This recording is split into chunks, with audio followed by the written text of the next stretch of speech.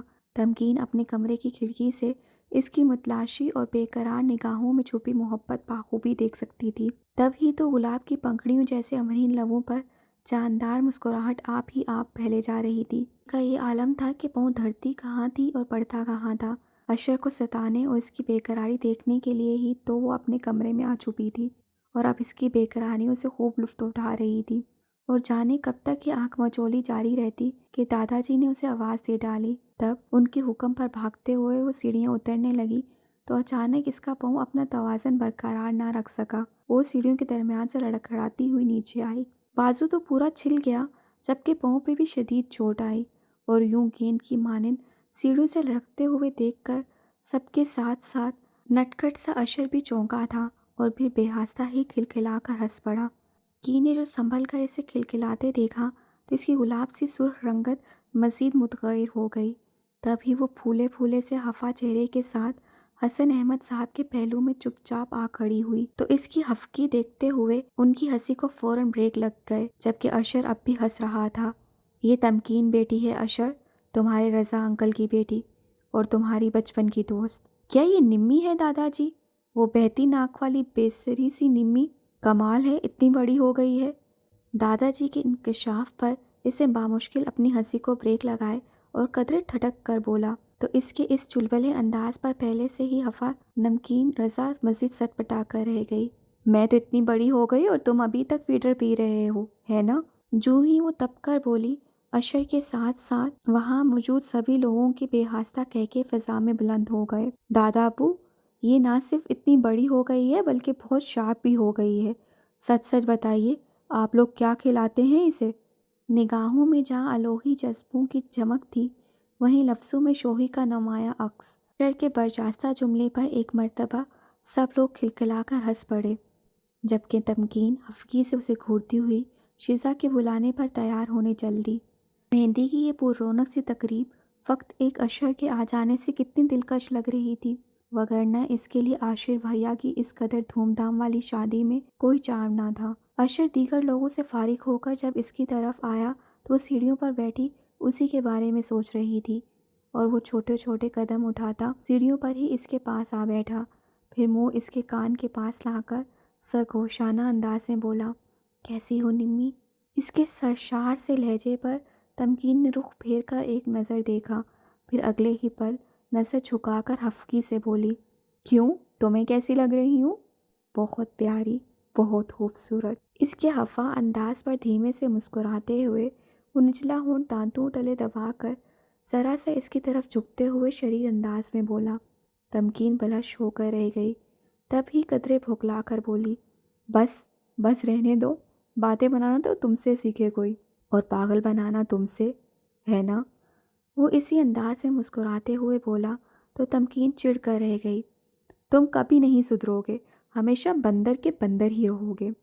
تو تم کون سا سدھر گئی ہو؟ وہی جھینگروں کی مہارانی ہو۔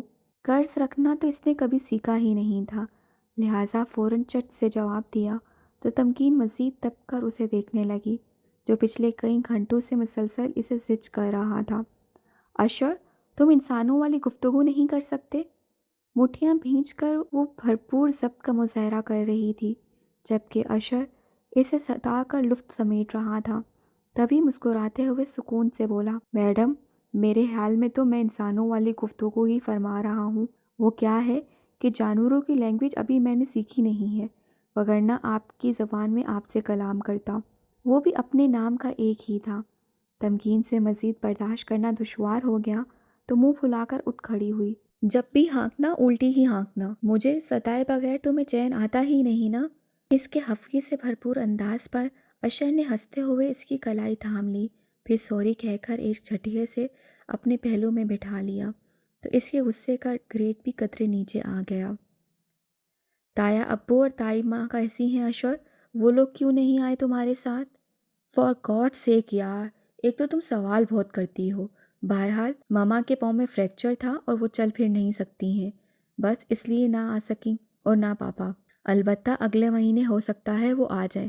ویسے پاپا کہہ رہے تھے کہ اشر بیٹا، اب پاکستان جا ہی رہے ہو تو ہماری بہو بیگم کو ساتھ ہی لے آنا، گھر بہت سونا سونا ہے ہمارا، 2-4 بچے بچے ہوں گے تو من بہل جائے گا۔ اس کے سوال پر وہ قدرے شوخی سے بولا تو تمکین ایک بار پھر بلش ہو کر رہ گئی۔ اشر باز آ جاؤ ورنہ میں دادا جی سے تمہاری شکایت کروں گی۔ چلو یہ کارنامہ بھی کر کے دیکھو، اسی کی کسر باقی رہ گئی تھی۔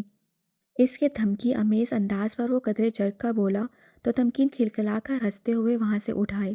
سنو، میں دادا جی سے کہہ آیا ہوں کہ عاشر بھائی کے فوراً بعد اب میرے بیاہ کے بھی باجے گاجے کھڑکائیں، وگرنہ ایسا نہ ہو کہ میرے صبر کا پیمانہ لبریز ہو جائے اور میں خفا ہو کر واپس لندن بھاگ جاؤں۔